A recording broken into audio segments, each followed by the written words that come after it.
Ladies and gentlemen, the Baltimore Ravens win in the Hard Bowl. Mm-hmm. Harbaugh versus Harbaugh. Jim Harbaugh said, I lay my life down for my brother, but not a football game. Hell yeah. Okay, he's going to have to come and get it. John Harbaugh says the same exact thing about Jim. You're talking about a family that has had a lot of success and is still very, very tight with each other. I think they're still learning from each other, obviously hiring from each other. If you're good enough for one, you can obviously come work for us. We run ship the same exact way. Jack Harbaugh taught us the exact same. The fact that the Baltimore Ravens go in there and cover with 70% of the money on them. The entire Hammer Dahn podcast picked them. The entire Monday Night Football countdown crew picked the Ravens. I was on the Ravens because A.J. Hawk and I had a one-game disparity this weekend. He picked the Chargers, so I was going to pick against him regardless. But once I started watching the game, I'm like, hold the phone.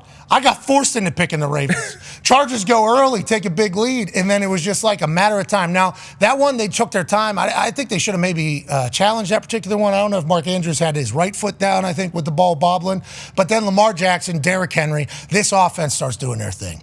And the over hits, it was a high-scoring affair. Mm-hmm. But what happened was the Baltimore Ravens showcased once again that they can win. And that's a high school Lamar Jackson move. Yeah. We all saw number 7 from Boynton Beach. Mm-hmm. This internet clip took over the entire world. And then I think I saw this clip for a couple years and didn't know it was Lamar. No idea. And then somebody said, hey, this was Lamar, by the way. And it's like, oh, of course that was Lamar Jackson. And then he does it again on Monday Night Football. So almost felt like it was going to happen as he's running there in my mind. And Lamar's still doing ridiculous shit. So nonetheless, congrats to the Baltimore Ravens. Hell yeah. On getting a massive win over the Chargers. D-Butt, you watched that game. What's your big takeaway? The Ravens are the Ravens. Bill said it on the show yesterday. Like, it could beat any team in the NFL by multiple touchdowns if they stay out of their own way. Now, obviously, got off to a slow start.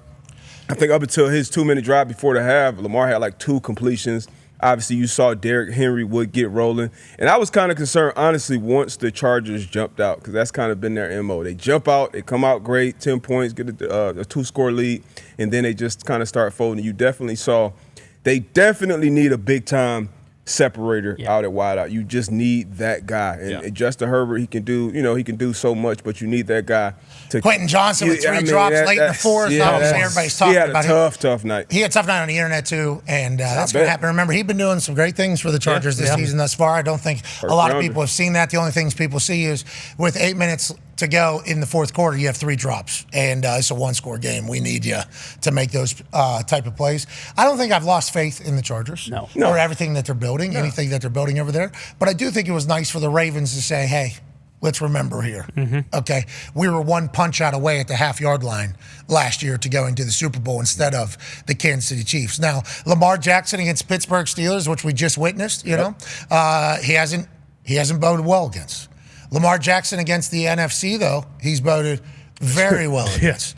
In teams that he doesn't get to play much, he's played very well against. So this particular team, if you think about the playoffs and everything going late, it's like, maybe the Baltimore Ravens, this is the year. And you can't help but overreact that way on this particular Tuesday after watching them do that last night in the Harbaugh Bowl. Yeah, that was kind of the big takeaway. It's like, okay, the Ravens are very legit for one, and they have a chance to go and do the entire thing. Because their defense, of course, is great. You know, Deba mentioned they got out the Chargers to, a 10-point lead, and then they kind of settled in. No Roquan Smith, still didn't, still made it happen without him. And then even after that last drive, like they did score 23 points, but really after that 10-0 lead, they shut it down. And, that touchdown right there was kind of the entire thing for me is, Derrick Henry goes out of the game. Derrick Henry obviously went off, especially in the second half. He really got rolling. And then it's almost like, okay, hey, Justice Hill is in. We can kind of relax a little bit. Maybe Lamar runs the ball, but if Justice Hill is in, we don't have to worry about the run game. And then, boom, he rips off a 60-yard touchdown run. So it's one of those things where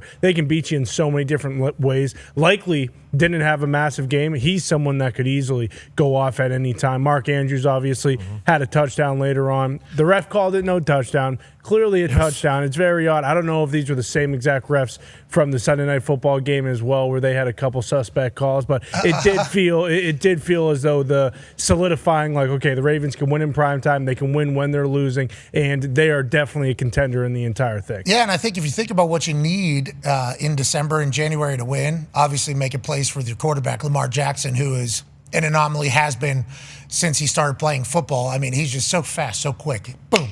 he's out of there. And as professional athletes, the whole thing. A record pace right now. Yeah, unbelievable. Like 7 yards a play. Yeah, so Hembo sent over a bunch of stats about this Baltimore Ravens team. One of them, though, was about the running backs. Okay, let's stay with this one. So right now, Lamar Jackson, 94th percentile in interception avoidance. Okay.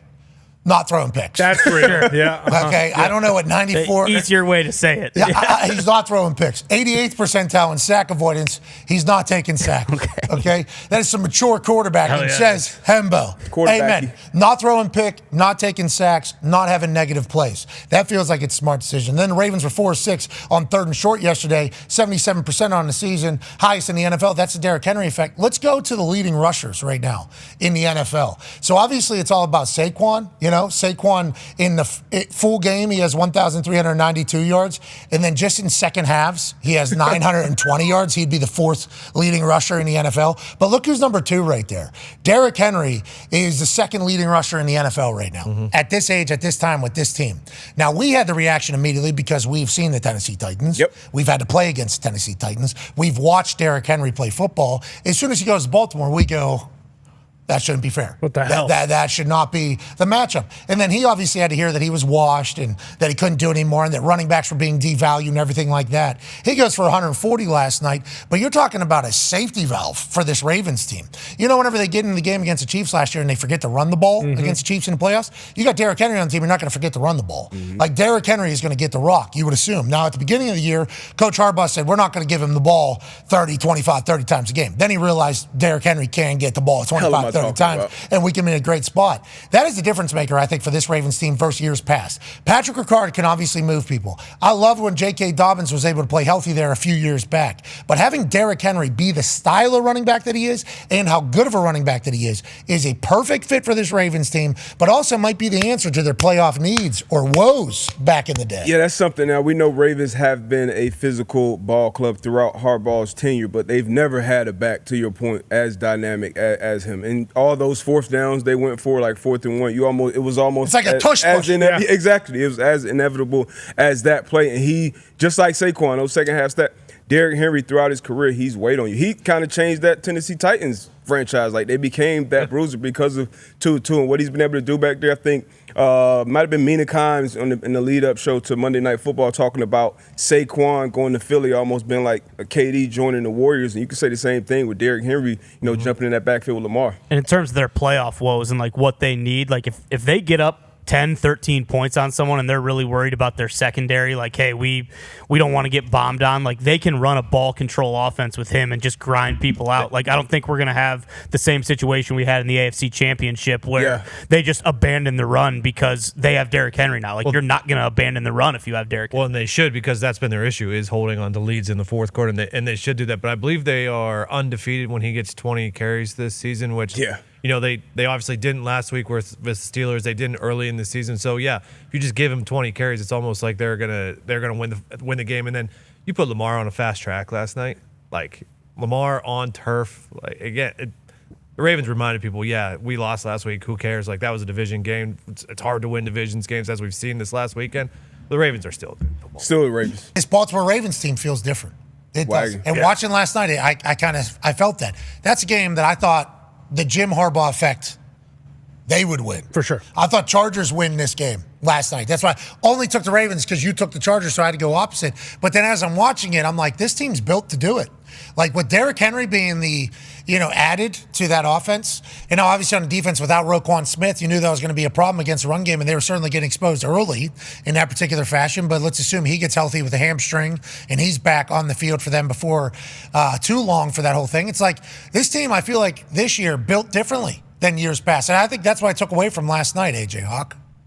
Yeah, they are. I mean, Derrick Henry just adds such an element to that team. Like, when he gets the ball and he's going downhill, I'm just thinking of every defender's like, man, please don't let me to be the first guy to get to it. Like, I want to be the second. I need to be the second and third guy. I do not want to be the first guy when this guy has an 8-10 yard running start downhill. If you're the first guy, you're eating Patrick Ricard sometimes. Mm-hmm. So then either way, you're screwed. Yeah, either way, it's a bad You got to be gig. the third guy. You got to be the third guy in most situations to not have to take on a 250 or 285 pound downhill running back. I mean, it's Lamar also under center this year a little bit. I mean, it's like it's a different look for everything they have going on. Yeah, and they got a late bye week. It still hasn't happened yet. It's week 14. But even if you are that third guy, it's like, hey, yeah, you don't have to take on the first, and maybe you don't have to take on the second. But if you don't tackle Derrick Henry, it's a touchdown. So if you miss a tackle, it's also your fault. Right there. You got to make that tackle. That's a very, very difficult tackle to make. He's trying to knock you out with those stiff arms. I never understood why are offensive guys. Yeah.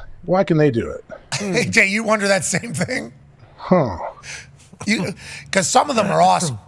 Like Saquon hit the one the other night. I think it was middle of chest. Yep. I think it was like middle of chest. Yeah. But there's some highlights. Derrick Henry has a few of them where it is a open palm jab to side of head through ground, and it's like, damn. If a defender was to do that, what would happen? I'm happy they don't call it because that's of course physical football. But it would suck to play defense against that. Yeah, right? same with like lowering the head. Like Darius Slay, he got knocked out of the game when the tight end caught that ball on Sunday night and kind of put his head down and to get a few more extra yards. Like if you're on the defense, you do that, you're getting booted against 15 yards. Yeah, in the Ram truck segment we had last week, an offensive guy who was running full speed and just literally like this, just right to Sometimes they call that. I disagree with making that. I don't think they should be a call. I think a running back should be able to do whatever he wants. But every once in a while they do make that call, though, if a running back lowers his head. I haven't seen a lot of it. They've been finding it. I haven't either. They've been finding it. Yeah, you're right.